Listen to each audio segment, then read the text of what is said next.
Hello, everybody. David Shuster here. One of America's most conservative and highly respected judges is now speaking out about Donald Trump, and he's doing it in terms as dramatic as you will ever hear. Michael Luttig was a circuit judge in the Fourth Circuit Court of Appeals, and his opinions were often compared to the late Supreme Court Justice Antonin Scalia in terms of their intellectual rigor, clarity, and power. And Luttig on MSNBC just spoke about Donald Trump. The president's words are perhaps the most important words ever spoken by a president of the United States. And I believe that the story about the words that he spoke is one of the most important stories of our times. Luttig is referring to Donald Trump's recent interview on NBC's Meet the Press. During the interview, Trump was asked about the U.S. Supreme Court ordering Trump to facilitate the return of Abrego Garcia. Garcia is the Maryland father who was deported out of the United States by the Trump administration without due process and now sits in a jail in El Salvador. Under the Fifth Amendment to the Constitution, all people in the United States are required to receive due process. Don't you need to uphold the Constitution of the United States as president? I don't know. I have to respond by saying again, I have brilliant lawyers that work for me, and they are going to obviously follow what the Supreme Court said. What you said is not what I heard the Supreme Court said. They have a different interpretation. Some people around Trump in the White House, including Stephen Miller, his deputy chief of staff, seem to have defined the word facilitate in the U.S. Supreme Court order a bit differently than the word seems to imply as the Supreme Court wrote out. In any case, Trump and his White House are essentially not doing much of anything to trigger or spark Abrego Garcia's return to the United States. And the warning flag for Judge Luttig was when Trump was asked by NBC if he, Trump, felt the need to abide by the Constitution. The temptation here is to dismiss the president's words as just another gaffe, of which he makes many. But I don't think that we should do that. I'm quite confident that the president was saying what is on his mind, and that is that he, the president of the United States, doesn't necessarily believe that he is obligated to uphold the Constitution of the United States as it is interpreted by the Supreme Court. This is the school of constitutional denialism, as I have said. There's long been this strain of conservative constitutional thought in America.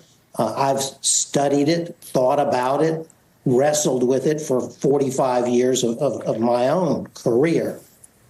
And that strain and school of constitutional thought believes that the Supreme Court's interpretation of the Constitution is not necessarily what the Constitution says or means. As you might imagine, that school of thought that you can simply ignore the U.S. Supreme Court when it interprets the Constitution differently than you want, well, that is extremely controversial. Last year, J.D. Vance made the same suggestion and generated headlines for days. Judge Luttig notes that our entire system of justice, the rule of law in the United States, would be upended if Donald Trump really does subscribe to this constitutional denialism. I believe this is one of, if not the single most important issue of our times.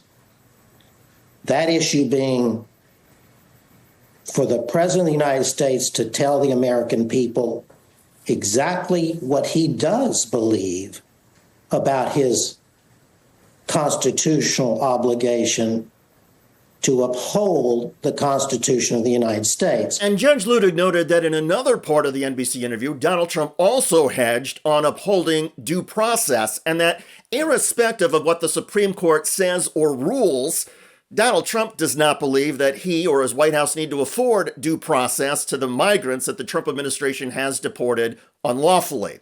And again, that is in direct defiance. It contradicts a U.S. Supreme Court order. Judge Luttig said that Donald Trump should publicly declare, publicly articulate what he believes and what he intends in all of this.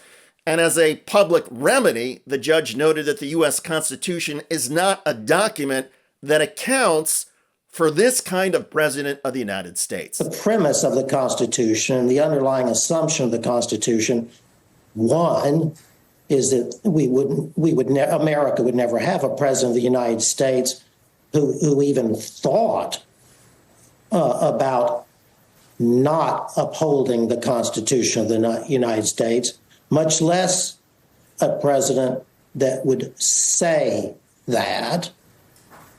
And therefore, the Constitution itself doesn't provide any remedy at all for this gravest offense against the Constitution by a president other than impeachment. Now, an impeachment requires a majority support in the U.S. House and 2/3 support in the U.S. Senate for conviction.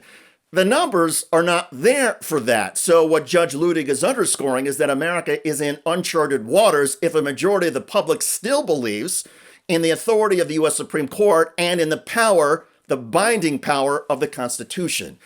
Unfortunately, Judge Luttig and others who are trying to draw attention to Donald Trump's constitutional denialism, I don't think is ever going to spark or trigger Donald Trump to actually come out and explain or expand on what he told NBC News. Even Donald Trump must know that essentially denying the authority of the Supreme Court or the Constitution is going to pull horribly for him.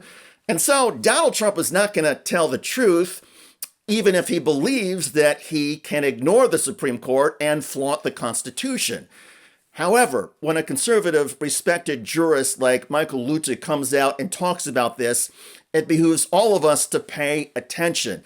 The rule of law, our system of justice, is changing before our eyes.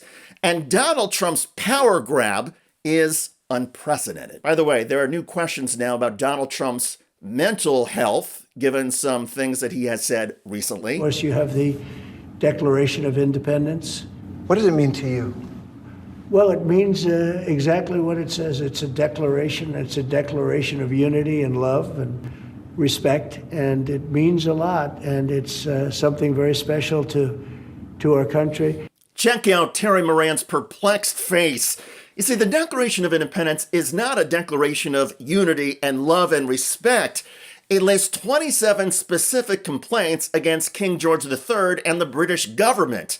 The colonists in the 13 colonies used the Declaration as a rallying cry to fight and kill British troops during the Revolutionary War. Check out that video at the link below. I'm David Shuster. Thanks for joining us.